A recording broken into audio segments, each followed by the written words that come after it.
اعوذ باللہ من الشیطان الرجیم بسم اللہ الرحمن الرحیم السلام علیکم ورحمۃ اللہ وبرکاتہ۔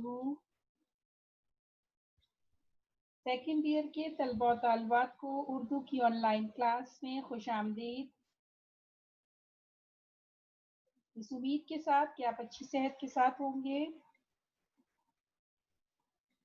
آج اردو آن لائن کلاس میں ہمارا 15واں لیکچر ہے اور آج ہم جاری رکھیں گے۔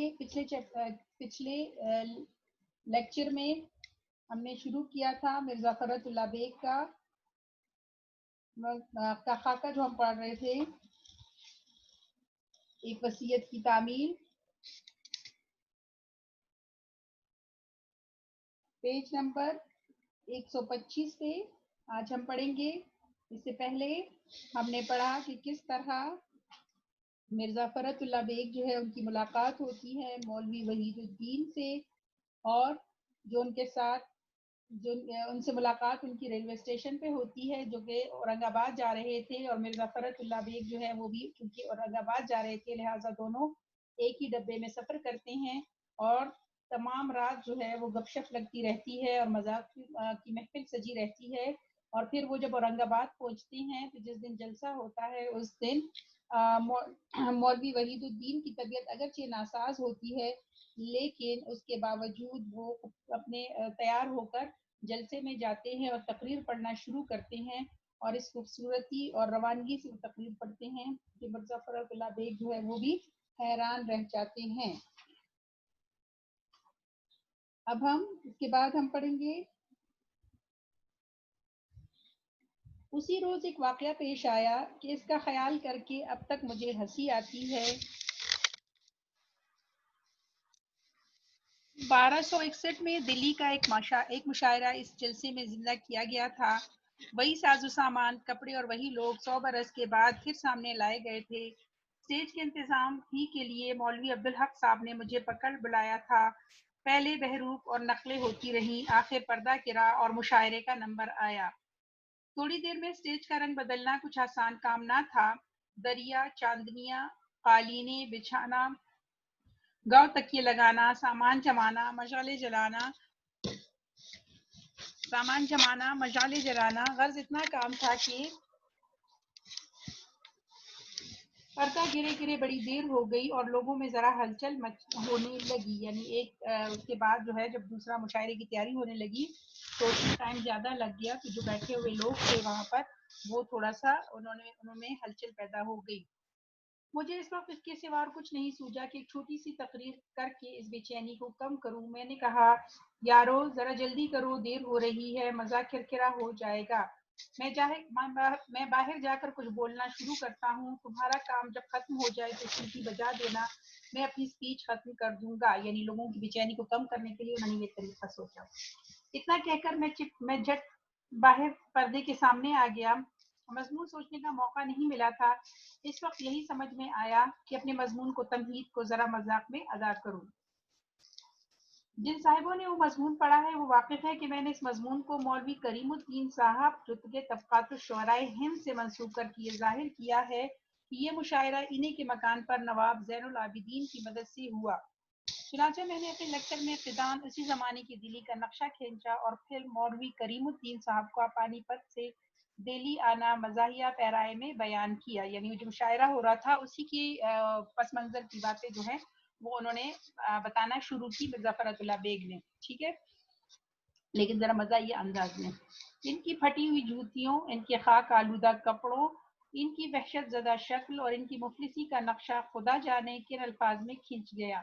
یعنی ان کی حالت جو بیان کی تھی وہ تھوڑا سا زیادہ مزاحیہ انداز میں بیان کی تاکہ لوگ اس کو انجوائے کر سکیں، لیکن وہ کہہ رہے ہیں کہ پتہ نہیں کیا کن الفاظ میں نے وہ نقشہ کھینچ دیا تھا کہ لوگ جو ہیں وہ اس کو بڑا اس سے لطف اٹھا رہے تھے۔ پھر ان کے دلی میں آ کر تعلیم پانے، مسجد کی روٹیوں میں پڑے رہنے اور دوسروں کی مدد سے مطبخ کھولنے کا ذکر کر کے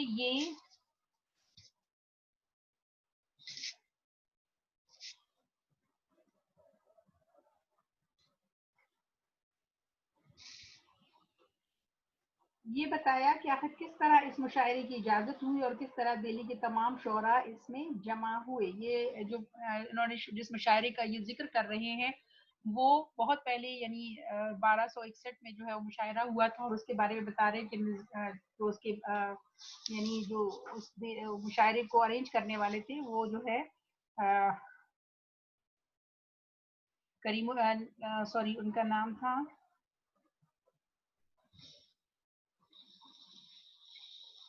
کریم الدین، مولوی کریم الدین. تو ان کا وہ ذکر کر رہے ہیں کہ کس طرح انہوں نے اس مشاعرے کو ارینج کیا تھا اور کس طرح یہ مشاعرہ جو ہے وہ منعقد ہوا تھا. میں اسپیچ دینے میں سیدھا کھڑا نہیں رہتا، کچھ ہاتھ پاؤں بھی ہلاتا ہوں. خدا معلوم مولوی کریم الدین کا حال بیان کرنے میں کیوں میرا ہاتھ کا اشارہ کئی دفعہ مولوی وحید الدین سلیم کی طرف ہو گیا. مجھے تو معلوم نہیں، مگر جلسے میں اس نے کچھ اور ہی معنی پیدا کر لیے. یعنی غلطی سے ہاتھ کا اشارہ ان کی طرف ہو گیا تھا. مولوی وحید الدین کے والد بھی پانی پت سے دہلی آئے تھے، کتابوں کا بیپار کرتے تھے. لوگ سمجھے کہ مولوی کریم الدین ہی مولوی وحید الدین کے والد تھے. ناموں کے یکساں ہونے نے اس خیال کو اور تقویت دی. اب جو ہے وہ مولوی صاحب سے پوچھتا ہے، مولوی صاحب کیا مولوی کریم الدین صاحب آپ کے والد تھے؟ یعنی دونوں کا نام جو جیسے ہو گیا تھا، پھر اشارہ بھی ان کا غلطی سے ان کی طرف ہو رہا تھا. تو لوگ یہ سمجھے کہ یہ شاید مولوی کریم وحید الدین جو ہے وہ مولوی کریم الدین کے بیٹے ہیں، اور ان کا بار بار ان سے پوچھتے تھے. مولوی صاحب کے تاؤ کی کچھ نہ پوچھو، دل ہی دل میں اونٹے رہے، یعنی غصہ ہوتے رہے. خدا خدا کر کے 1:30 بجے مشاعرہ ختم ہوا. اسٹیج کے دروازے سے جو نکلتا ہوں تو کیا دیکھتا ہوں کہ مولوی صاحب دیوار سے چپکے کھڑے ہیں. مجھے دیکھتے ہی بھبر گئے، کہنے لگے، فرحت یہ سب تیری شرارت ہے، کریم الدین کو میرا باپ بنا دیا. میری کچھ سمجھ میں ہی نہیں آیا کہ آخر یہ کیا کہہ رہے ہیں. بڑی مشکل سے مولوی صاحب کو ٹھنڈا کیا، وہاں سے لے جا کر خیمے میں بٹھایا، پان بنا کر دیا، سگریٹ پیش کیا، اور جب جا کر ذرا نرم پڑے اور واقعہ بیان کیا. میں نے کہا، مولوی صاحب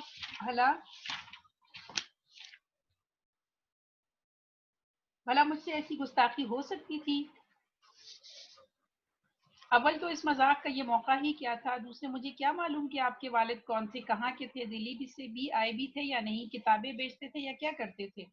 کہنے لگے، تو گھڑی گھڑی ہاتھ سے میری طرف کیوں اشارہ کرتا تھا؟ میں نے کہا، مولوی صاحب اسپیچ دینے میں ہاتھ کا اشارہ خود بخود اسی طرح ہو جاتا ہے. اب اگر اگلی صف میں بیٹھ کر آپ اس اشارے کو اپنے سے متعلق کر لیں تو اس میں میرا کیا قصور ہے؟ یعنی یہ تو غلطی سے ہوا تھا. بہرحال یہ بات لوگوں کے دلوں میں کچھ ایسی جم گئی کہ مٹائے نہ مٹی. جب تک اورنگ آباد میں رہے ہر شخص مولوی صاحب سے یہی سوال کرتا تھا، مولوی صاحب کیا مولوی کریم الدین صاحب آپ کے والد تھے؟ یہ کبھی تو ہنس ہو کر چپ ہو جاتے، کبھی صرف جھڑک دیتے، کبھی جل کر کہتے، جی ہاں میرے والد تھے. کچھ آپ کا دینا آتا ہے؟ یعنی آپ کو کیا پرابلم ہے یا آپ کو کیا مشکل ہے اگر وہ میرے والد تھے. اورنگ آباد سے واپس آنے کے بعد میرا ان کے یہاں آنا جانا بہت ہو گیا تھا. جب کچھ لکھتا پہلے ان کو جا کر سناتا، بڑے خوش ہوتے، تعریفیں کرتے، دل بڑھاتے. ہائے ان کے گھر کا نقشہ اس وقت آنکھوں میں پھر گیا، یعنی بھی مجھے یاد آ گیا ہے. گھر بہت بڑا تھا مگر خالی کھنڈر، ٹھیک ہے، یعنی کچھ بھی اس میں ساز و سامان نہیں تھا.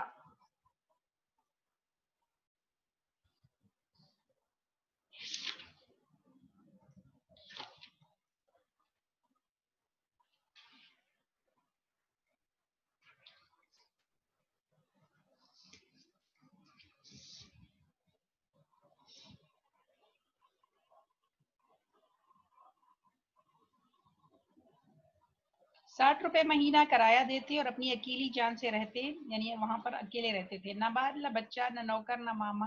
میں گیا، باہر کا دروازہ کھٹکھٹایا، آواز آئی، کون؟ میں نے کہا، فرحت. اسی وقت کرتا پہنے ہوئے آئے، دروازہ کھولا، اندر لے گئے. برآمدے میں ایک بان کی چارپائی پڑی ہے. یہ اب ان کے گھر کا نقشہ آپ کو بتا رہے ہیں. برآمدے میں ایک بان کی چارپائی پڑی ہے، 2-3 تختے جڑی ٹوٹی پھوٹی کرسیاں ہیں، اندر ایک ذرا سی دری بچھی ہے، اس پر میلی چاندنی ہے. چاندنی دری کو کہتے ہیں، سفید جو چادر ہوتی ہے.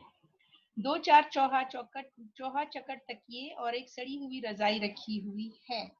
چوہا چکٹ میلے کچیلے. دیواروں پر 1-2 سگریٹ کے اشتہاروں کی تصویریں اور 3-4 پرانے کیلنڈر لٹکے ہیں. سامنے دیوار کی الماری میں 5-6 کنڈا ٹوٹی چائے کی پیالیاں، کنارے جڑی رکابیاں، ایک دو چائے کے ڈبے رکھے ہیں، سامنے کے کمرے میں کونتیوں پر دو تین شیروانیاں، دو تین ٹوپیاں لٹک رہی ہیں، نیچے دو تین پرانے کھڑن جوتوں کے جوڑے پڑے ہیں۔ لیجیے مولوی صاحب کا گھر بار کا یہ خلاصہ ہے، یعنی بس یہی سارا سامان تھا اور یہ ان کے گھر کا نقشہ ہے۔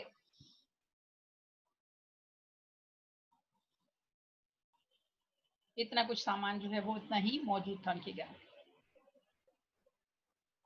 مولوی صاحب بیٹھے ہیں، سامنے دو انگیٹھیاں رکھی ہیں، ایک پر پانی دوسرے پر دودھ جوش ہو رہا ہے، چائے بن رہی ہے، خود پی رہے ہیں، دوسروں کو پلا رہے ہیں۔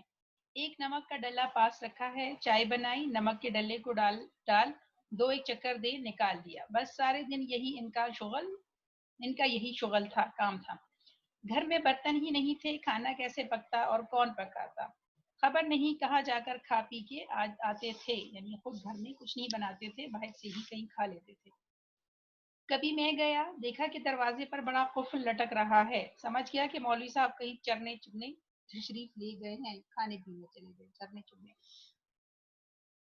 میں نے کئی دفعہ پوچھا بھی کہ مولوی صاحب آپ کے ہاں کچھ پکتا پکاتا نہیں؟ کہنے لگے نہیں بھائی، میں نے تو مدتوں سے کھانا چھوڑ دیا ہے، صرف چائے پر گزران ہے، یعنی صرف چائے ہی پیتا ہوں، کچھ کھاتا نہیں ہوں۔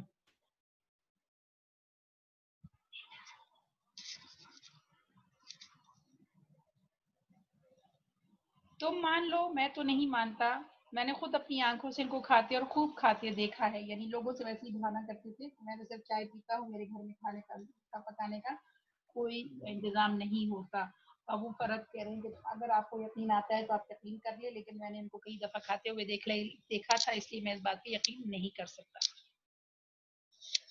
ہاں یہ ضرور ہے کہ اپنے گھر کا پکا نہیں کھاتے تھے، اور کھاتے تو کیوں کر کھاتے، پکانے کا انتظام کرنا کوئی آسان کام نہیں تھا، ماما رکھنی پڑتی، یعنی نوکرانی یا کام والی، سامان منگوانا ہوتا، لکڑی کا خرچ، تیل کا خرچ، نون کا خرچ، غرض اتنے خرچ کون اپنے سر باندھے اور اپنی بلی چنگی جان کو بیٹھے بٹھائے روگ لگائے، یعنی کون جو ہے روگ بیماری کو دیکھے کہ کون جو ہے اتنا خود کو کھپائے یا محنت کرے اور اتنی جو ہے تگ و دو کرے، اس لیے وہ کچھ جو ہے ان کے گھر نہیں پکتا تھا۔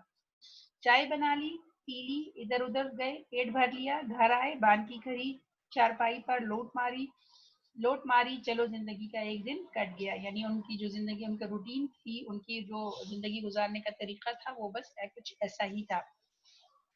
ان کی بان کی چارپائی بھی نمائش میں رکھنے کے قابل تھی، ننگی پیٹ اس پر اتنا لوٹے تھے کہ بان صاف اور چمکدار ہو کر کالی اطلس ہو گیا تھا، یعنی بالکل اس کا رنگ جو ہے وہ کالا پڑ گیا تھا۔ ادوان خود کھینچتے تھے کہ ہاتھ مارو تو تبلے کی آواز دے، خدا معلوم اب یہ چرپائی کس کے قبضے میں ہے، کسی کے پاس بھی ہو، سونے میں بڑا آرام دے گی۔ ٹھیک ہے جی، یعنی بالکل اس کو ٹائٹ رکھا ہوتا تھا۔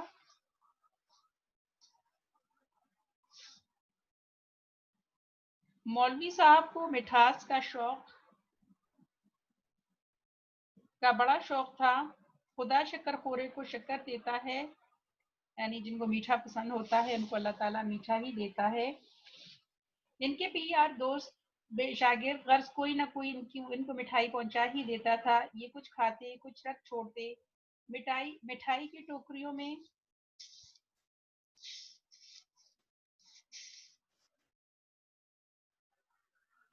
کی ٹوکریوں میں جو کاغذ آتے ان کی پونچھ پانچ صاف کر کے جمع کرتے جاتے، انہی کاغذوں پر خط لکھتے، غزلیں لکھتے، غرض جو کچھ لکھنا ہو پڑھنا ہوتا بس انہی کاغذوں پر ہوتا، خدا معلوم ایسے جھرجھرے کاغذ پر یہ کیوں کر لکھتے تھے۔ ٹھیک ہے جی، یعنی وہ کس طرح لکھ لیتے تھے وہ کسی کو نہیں پتا۔ مولوی صاحب دنیا میں کسی سے نہیں ڈرتے تھے، ہاں ڈرتے تھے تو مولوی عبدالحق صاحب سے۔ میں نے کئی دفعہ کوشش کی کہ مولوی عبدالحق صاحب کے متعلق ان کی رائے معلوم کروں، مگر وہ کسی نہ کسی طرح ٹال گئے۔ تھوڑے دن اور جیتے تو پوچھ ہی لیتا، یعنی اگر زندہ رہتے تو شاید میں پوچھ بھی لیتا۔ دوسروں کے متعلق مجھے ان کی رائے معلوم ہے، اگر انہی کے الفاظ میں لکھوں تو ابھی فوجداری ہو جائے، یعنی وہ اتنے برے برے الفاظ جو ہیں وہ استعمال کرتے تھے کہ وہ کہہ رہے کہ اگر میں کسی کی رائے جو ہے وہ آپ کو بتاؤں تو شاید کہ ابھی جو ہے میرے پکڑائی ہو جائے۔